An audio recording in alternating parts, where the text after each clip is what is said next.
All right, sorry guys, back in the game. So doesn't look like we missed a whole lot. It still looks like it's 3-3. The score is super even. Yeah, we basically have with a completely Fusion even game here.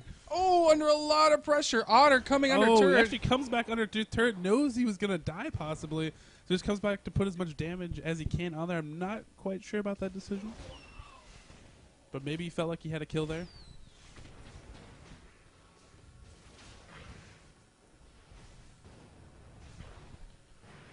Well, looking at Karthus and Lulu mid, Boscows actually has a pretty commanding lead in CS, actually almost a 60 CS advantage already, and we're just creeping up on 14 minutes into the game right now. Yeah, absolutely. We did not miss a whole lot, thankfully. And if we do get a quick downtime, we're going to let you tell everybody how you body slammed your second monitor Graga style while Party Rock shuffling. I may have told the stream chat that something like that went down, but they seemed relatively entertained, and they're looking forward to your next Party Rock shuffle. Oh, okay. So it's definitely going to happen. Sometimes, I like to cast. I like to dance while I cast. It just happens. It just happens. But I'm just we dropped the game for a second. And I'm just right now we're still heavily in the laning phase, even though it's about 14 minutes into the game. Doesn't look like Dragon was taken, and that's something we've noticed with that round one judgment where there's not enough coordination. You will see ganks depending on the lanes and stuff, but coordination when it comes to like taking objectives or counter jungling, that usually doesn't quite happen in the in the first game in judgment. Yeah, I mean, and we even saw in a recent tournament, just teams that are feeling each other out, especially for the beginning games. Even teams that they went ahead of time, organized each other, showed up to a LAN event. That Dragon almost becomes like a mini Baron. It's like we joked a lot that hey, the Dragon is the new Baron, and in this case it's like a lot of teams are afraid that's like if you have a bad engagement Dragon, you get wiped and they get Dragon. It puts you so far behind, and mentally you feel so far behind that people just don't even want to risk it now. So a lot of it is just warding, and you have these extended laning phases, which is probably what we're going to see here. Actually, Nautilus coming up with the depth charge, and depth charge got canceled by Ragnarok. So that's pretty boss. That's pretty boss. And wow, Otter's in a lot of trouble this time. Will he be able to escape out of it? Flash's great patience on that flash. That was key. Well, that was a sick exhaust too. Yeah. Graves was like, "I'm getting there with quick draw," and next thing you know, he's exhausted out. Oh, wow. They really want Ryok now. There's the pullback, but there's some support up here. Will they be able to escape? That is the question. Puffed up, definitely going to fall. ImBlackYall actually juking back towards this turret. Flashes into the turret. He will not take aggro because the minions are doing so. Will he be able to get away from Lulu? That is the question. She will cast Whimsy. ImBlackYall trying to do more juke action, but I don't know if... Oh, wow. He's actually going to be able to get out of this. Did he dodge both? He's going to be able to get out of this. What the hell? No way. That was, I don't know. Jedi mind tricks. I am not the Nautilus you were looking for. This is not the Nautilus you're looking for. And that, my friends, is the best way to repeat your co-caster, unlike Zern. That was really awesome, actually, right there. Just, using the dredge line as much as he could to actually use it as an escape mechanic, and just juking those skill shots. Yeah, he dodged both glitter lances, which was quite interesting because glitter lance in itself is slightly harder than your average skill shot, but in this case he was just like, "What up? Split the uprights, yo." Yeah, exactly. Which is hard because Nautilus is a big boy. I mean, that guy takes up a lot of real estate. Yeah, that's one way of putting it. But Dragon going down right now for the purple team, or red team in this case, because we're on colorblind mode. And the red team actually will pick up Dragon in response. So they actually have a nice little bump here.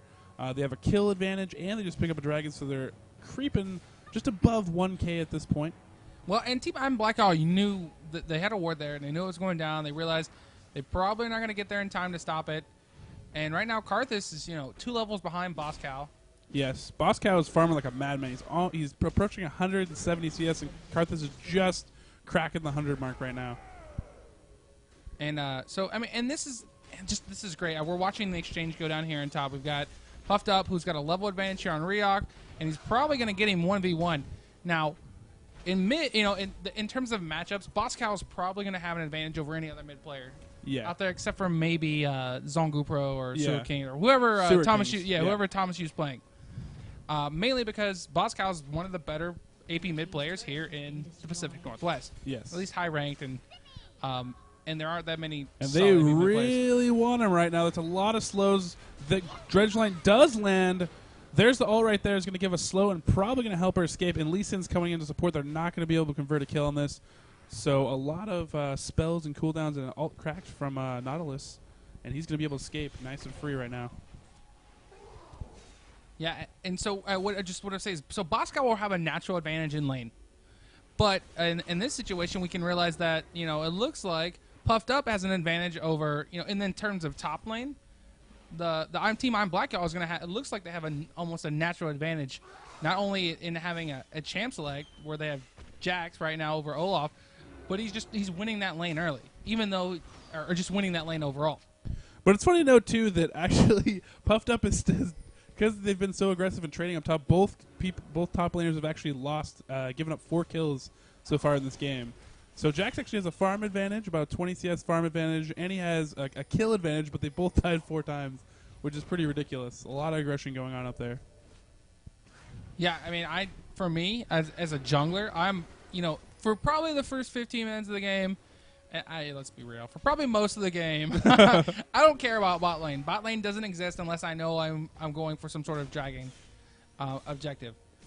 What I like to do if I'm like Nautilus or even Alistair, or even like a strong level 6 ganker, is maybe start red if I'm blue side first, because that means at 7:15 my red's going to be up again, and there's a good chance I'm going to get red, and I don't have to donate it to anybody, and I'm going to hit 6, which means I'm going to have the best bot lane gank potential in the game. At that time, that's when I'm the strongest for ganking bot lane. That's just the strategy I go with most of my jungle if I have the opportunity. If you're counter jungling and you start purple side, like a Shyvana would be great. That's a good, like, let's say you start blue, then go take their red. Then right around 6 minutes, 6:15, depending on how quickly you take your blue, then take their red, you get another really strong, potentially level 6 gank. Uh-oh, Shorter Ace in a lot of trouble here. Yeah, Puffed Up really wants he's going to be able to convert the kill, and you think he's going to go toe-to-toe with Ryok here. I think he actually thinks he can take him. No run away, but he's not going to be able to do it. This Nautilus comes in for the possible save, but no, he won't, and up comes Lulu. So does ImBlackYall. Oh, wow, that was a chunk and a half. And no dies for ImBlackYall. Will Olaf be able to survive? It looks like he is going to be able to survive, and no damage going down bottom. Yeah, and it looks like he's going to pick a red buff as well. Nautilus, interesting. He got absolutely chunked, and I'm looking at his items. He doesn't have that many defensive items. As a matter of fact, he doesn't have any defensive items other than Merc Treads. And I'm curious if he's running Move Speed Quints or if he's running Armor Quints, because I've actually switched up my Nautilus build. And actually see some aggression. It's actually unfortunate because they actually got Otter underneath turret, but between all those heals, they actually come out on top, believe it or not. Sanctified running for his life, and he's going to have to pop his ult in order to survive. Dodges that living artillery, which was so good. And Graves, oh, wow, they're playing with fire right now. Living on the edge. Unfortunately, Soraka has the heals. It's going to keep him in the game. Nautilus going to go bottom and try to cover for him. That's probably not going to work out for him, though, if he actually decides to defend the turret. And for those that just tuned in and actually watched that battle of ADs, so to speak, that was how high-level AD play looks when it's demonstrated. Both those players focusing on positioning, dealing with skill shots, managing how much damage can I do with this auto attack, and stacking their positioning. And it was really great play by both ADs. And in terms of support, great job by Sanctified dodging what should have been a killing blow had it hit. Yeah. And then Soraka just making sure she sits back and keeps Otter healed. That's her entire job this whole game. Was just mana and heal bot. Go. Puffed Up now going to run for his life as 3 people are coming at him, showing him their affections. Red did steal blue in the meantime. So Lulu actually has the blue buff. The blue buff. And now they're actually going to press onto this top turret, probably take it back.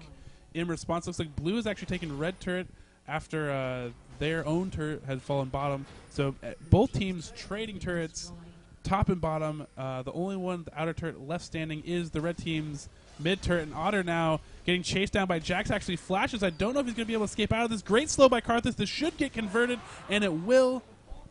And there's Ikithin's surprise, which is not a surprise because it happens every time he does. And not a surprise at all. This is really good for them because they were able to push up second-tier turret on the bot lane. And if Dragon spawns, so actually Dragon just spawned, they're going to pick up Dragon. So what was behind, they were in a 3-gold deficit. They picked up a turret. They picked up a kill on Otter. I don't know if he had a kill spree or not. But they're also going to pick up Dragon, and we are now within 300 gold. Yeah, that was actually really, really smart because one thing we noticed is you said last time is say, hey, you know what? We can't affect it. Everybody stay in lane. Let's farm. But they had the ward there, so they were like, hey, what's the dragon timer? So when all those moves went down, they knew, hey, dragon's coming up. They kept the timer, and they rotated down. Now they have a dragon. Now we're even again. 7 kills. Both teams, just about 200 gold. Team gold separating them, which is absolutely nothing at this point. It's a few wards. And I actually really like the blue team's warding. They actually have a heavy ward around dragon and blue and even their own jungle. I mean, you're getting nowhere on that bottom side of the map without them being able to see you. And it looks like we saw a little play here between Wisfusion and Boscal. Wisfusion, what I'm noticing, outside of just the gold advantage that the red team had was a level advantage. It seemed like almost all the carries had somewhat of a 1 level's worth of experience advantage. And it looks like they are still maintaining that. Kog'Maw 13, Graves 12. Olaf and Jax are the same, but Lulu is 16, Karthus 15. That really could come into play when your carries hit 16 and before your other carries do.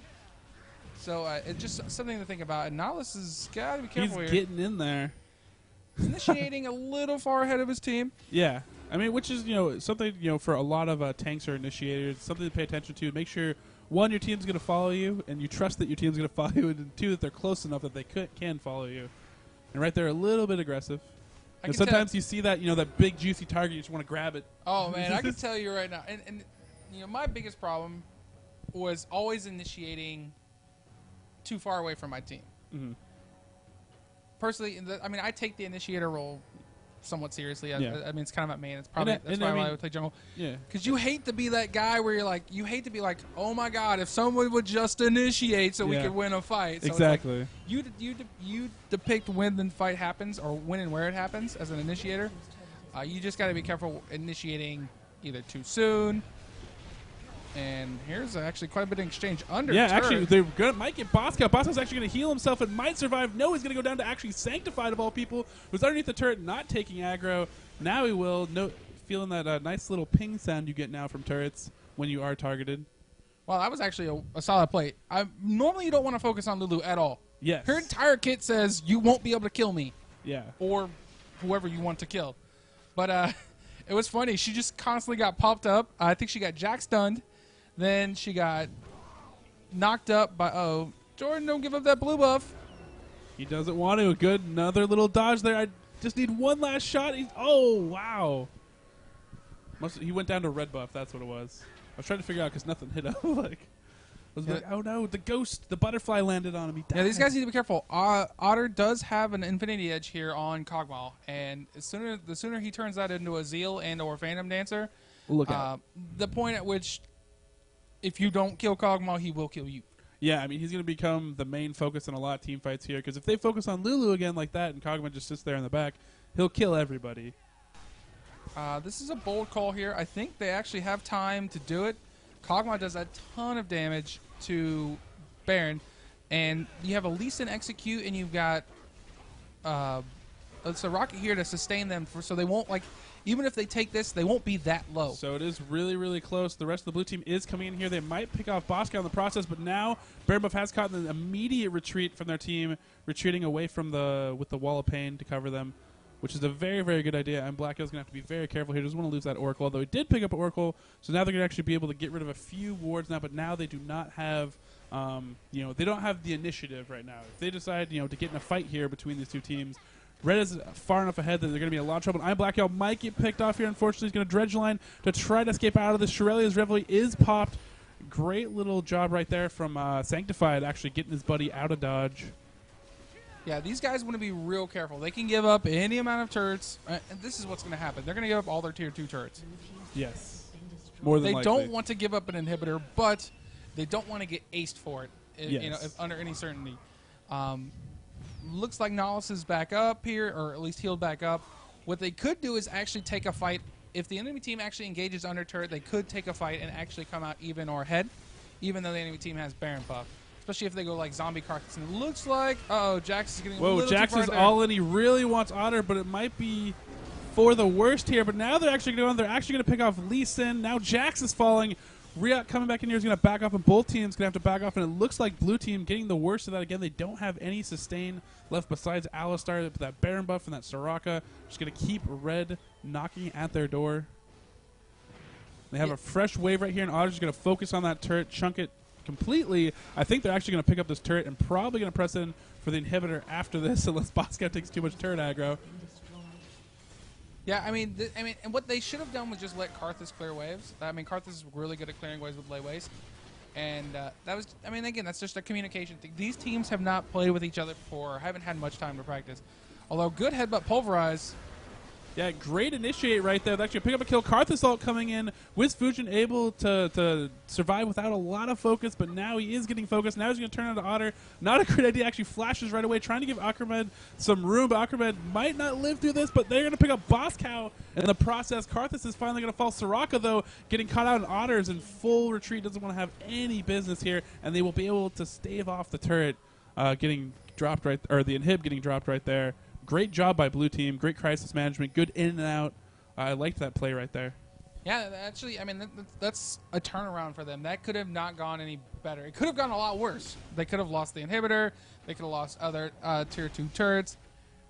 In this situation, they're going to lose that turret specifically, but they're not going to lose the inhibitor, which means they're not going to lose in a lane that won't be pushed out perpetually. Yeah. Given that, so they're still going to be able to maintain that lane control. And it looks like the red team's going to pick up Dragon. But, we're still only about 3K gold difference. That's not terrible at this point in the game. We're about 30 minutes into the game. And something that, is important to point out, too, in these games is, like, the reason inhibitors are so important is because a lot of teams, I feel like, know how to win when they drop an inhibitor. Like, they know how to, work from there to win a game. But until they crack one of those base turrets or crack an inhibitor, a lot of times, there's, especially like in an unorganized group, or if you just come in and play together, a lot of times teams, they might flounder a little bit. Another team might be able to turtle, hold them off for long enough. In this case, the advantage is actually in red side if they're able to go late game, because Kog'Maw is going to be an absolute beast. But at the same token, it is important that they're actually able to hold off that inhibitor getting taken out, and that's going to help them a lot. Baron buff is down on most members of the enemy team, and Otter, the only one that's still holding on to the Baron buff here. Yeah, and as soon as that wears off, shouldn't be long. There'll be Baron will spawn within 3 minutes. So, if you're blue team, you want to pay attention to that specifically. If you don't have Baron timer, Dragon's gone, so you want to get some wards on the map. You want to try and get rid of some of the enemy team wards, and you want to get pretty much as much map control as you can until Baron spawns for in possibly the next 3 minutes. And one of the key advantages they have here is they have a solid AoE fight, a team fight. Which is actually pretty good against, Team Otter here. Yeah, they have a lot of AoE, stun, CC, that kind of stuff between, depth charge, and they have Jax's Counter-Strike, and then you have Pulverize, stuff like that. You have a lot of AoE, CC that if they're able to stack it, this will be really, really effective, especially with a Karthus in there. What they don't want to do is get picked off. That would be the worst thing for them. They kind of want to just clump, take out Olaf with collateral damage, and focus Otter. That's their entire goal. And a cute little move from ImBlackYall there, trying to pick off Lulu, and Ryok actually zoning out half the blue team, and actually is going to pick up Wizfujin. Now he's going to run for his life. Great little move right there by Ryok. Love that play. That was clutch right there. That could actually be the deciding factor. Yeah, that could be. That's going to net them an inhib here, regardless. But taking out the enemy team carry that's got the most CS in the game and potentially has the power to kill you in a fight seems pretty good. For Olaf, who went, I don't know if he was he last pick on this team? Yeah, he actually was the last pick on this team, Ryok. Yeah. So Ryok last pick for this team. So what's that? Sixth, from the bottom. Yeah. Going top lane. I mean, who puts their last pick top lane? That seems scary to me. I mean, a lot of people, they throw the support. They're like, oh, let's put him on support because we're not sure. But, Otter, a lot of the good captains, that are successful, they'll put the players in the spots where they're going to be most successful. In Ryok's case, he knows AP mid really well that I know of, and he knows top. And if you have Boscow, you're putting Boscow mid. So put Ryok top, put Lethal Mongoose on support, which we've actually seen in prior judgments. He's actually really good at when he was on TK Rain's team, and his team made it to the finals when he made that call to put Lethal Mongoose on support. So in that case, great plays right there. And of course, Shorter Ace actually a very good jungler. So that's why we see him on Lee Sin. And even with that inhib down right now, like, this is still anyone's game. Oh yeah, I completely. mean, Jax is going to have a stronger late game than just about it. As any bruiser. You've got Karthus, who's going to have one of the most strongest. As an AP mid, he's going to have the strongest potential to carry late game. Yeah, he's going to do a lot of damage, especially with that AoE CC. Whereas Lulu is very much a Dodo-esque, like mid lane carry. Like, she'll be strong early, she'll be strong mid, but eventually she's going to turn into kind of somewhat of a support. Yeah, she kind of reminds me almost of like a tweaked Zillion. Zillion, he has this really big one damaging spell combo with his bombs, but then later on he really becomes like almost like the support tank, make you tanky, throw in some damage when I can, slow speed down people, kind of utility kind of AP. So in that respect, yeah, she kind of reminds me actually of Zillion. Yeah, I agree. Back when we used to see Zillion mid. So in this situation, though, she does have a lot of damage. She has a lot more utility than Zillion. And did Olaf pop his all here? No, he didn't. He still has Ghost up, so he can actually just dive right into the enemy ranks if something were to go down. Nautilus blowing us all but no one else ever real followed up. early. But Shorter Ace actually dove with the rest of the team, and he's really, really low. So he will die before this team even starts. Sanctified right in there, picks up 3 players. All the focus onto Lethal Mongoose. Lethal Mongoose getting chunked right now. Soraka popping all our heals. Otter getting focused down. This is actually a brilliant team fight right now for blue team. They're going to pimp a double kill. Karthus is going to fall, but who cares? Ryok going to get picked off in the meantime, and that is a 2 for 4 right there. And a Baron. And Lethal Mongoose running for his life. They should be able to convert this. They have Jax in there. So hopefully they have enough DPS to take this down. Nautilus and Alistar are not going to help out too much in that respect. Puffed Up should actually try to be farther away from Baron, because Baron's actually debuffing him right now because he is the closest member, because he's literally under Baron. Yeah, there we go. That's better. And so now he actually will do more damage. So that's actually why that took a little bit longer there, is he was the closest member. So, but yeah, they should be able to get back in time to save those Nexus turrets. They've now got Baron buff, the gold deficit. 700 gold. That is absolutely nothing at this point in the game. And now these guys have Baron buff, which means they're going to be able to push out somewhat safely. They're going to be looking to engage in the next 3 minutes. They just want to get one, either top or bot lane pushing right now, and top lane will be pushing here in a second, and then push up potentially mid. yeah. And wait for that hit to respond. If they can get one more team fight and pull it off just like they did, this could be, I don't want to say an upset, but I want to say that the stream, I was looking at the stream's like, go blue team. Blue team's the underdog, right? And right now I don't think there's an underdog or overdog in this game. But this is another thing to point out too, is like we have all these high elo, we have people that range from 2400 to unranked, and you play this format, the teams get drafted out, and somehow you get these ridiculously even games. I mean, look at this game, how back and forth and close, and how good of a League of Legends game this is right now. And it's like, it almost makes me think that solo queue should not be everybody of the same elo. It almost makes me think exactly. spread it out. Like, you know what? I'm yeah. going to get paired with 2K players. Yeah. Well, actually, that's not true at all. I mean, I'm going to get paired with them, not so much against. No, I'm just kidding. But I mean, that actually points out you only get better playing better people. Yeah, and you learn from playing with these good players, because a lot of these good players, the high level players, and they're actually doing some game calling. You actually learn a lot from this game. I know, talking to a lot of the players that have been in Judgment, they'll be like, hey, like, not only was this tons of fun, but I learned a lot. It was fun to get to play almost like the solo queue-esque format, but I get to talk to all these players, and we get to communicate and actually play together. So what we're seeing right here is the team that's going to be the most coordinated, which the last team fight, that was definitely blue team. Shorter Ace went in, he got picked off. The rest of all the rest of the CC was layered really, really well from blue team, besides the early Nautilus ult, but maybe that scared him out, held off the rest of the team, so Shorter Ace was able to get picked off when he went in. Panicked, hit his resonating strike maybe. But the point is the team that's going to be makes the next best coordinated decision is probably going to win this game. That's true. We're actually, all the red team has to do at this point is peel for Otter. Yes. Otter is at that point where he's got 3 primary DPS items. He's got Infinity Edge and Phantom Dancer. Really, he shouldn't need more than that. But he's also got Bloodthirster. Why so not? once he gets a pick up, he's probably going to build up some of those stacks because I think he just lost them in that last exchange.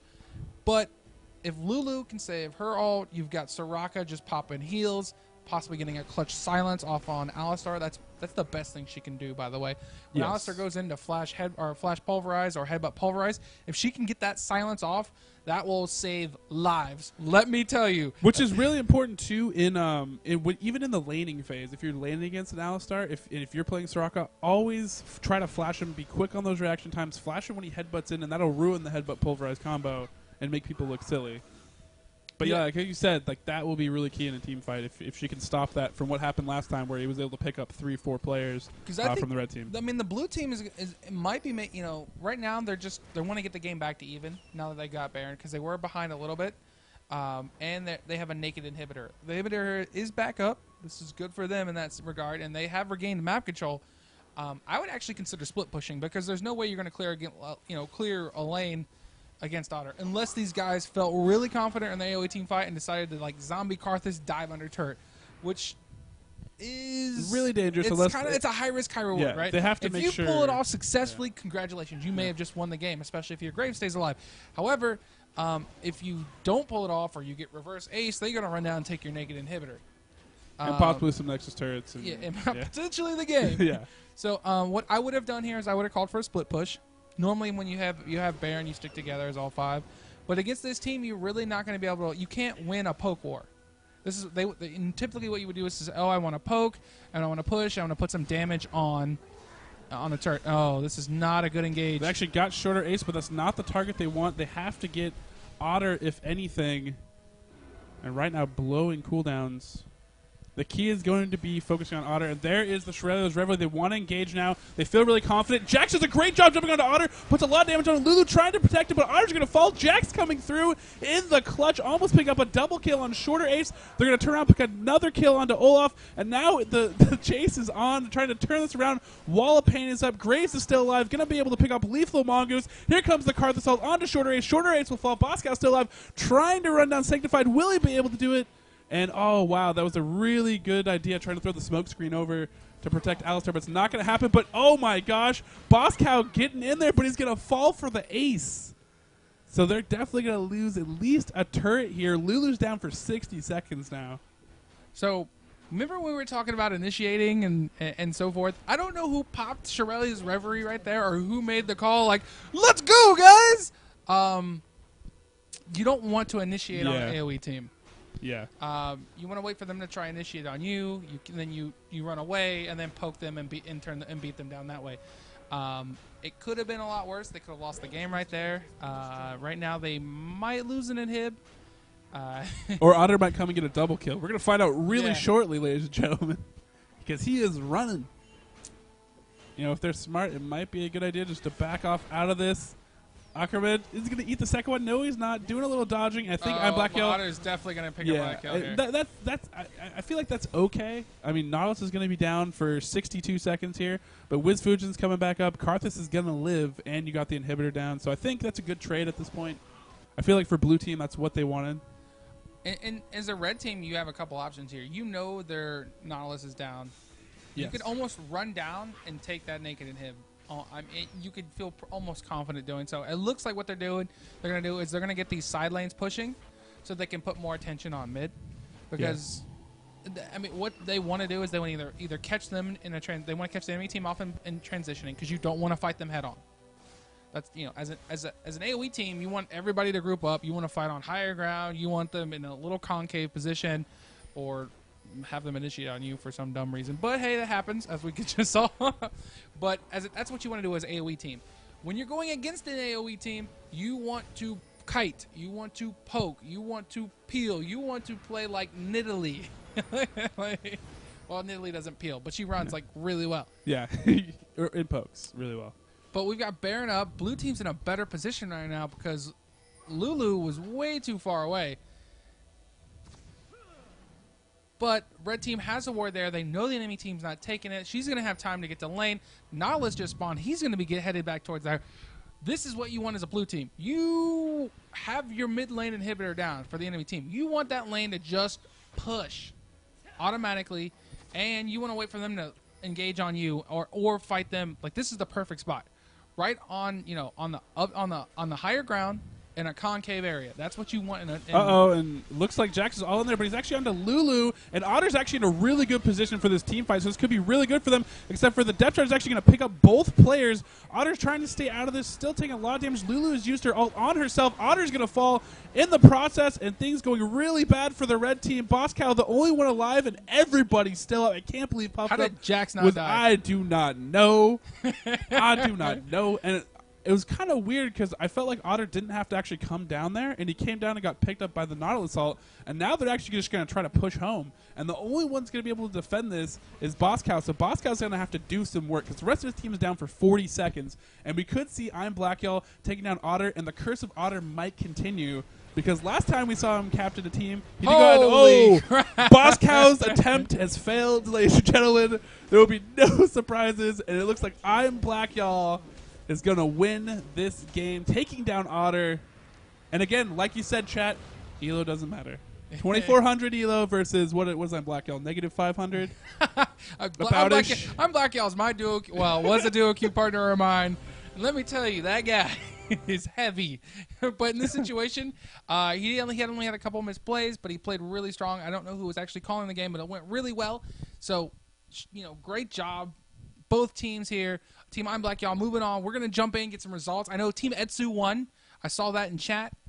And it looks like the reason Dom was missing, just all sorts of news. The reason Dom was missing, is there were some shootings here in Seattle.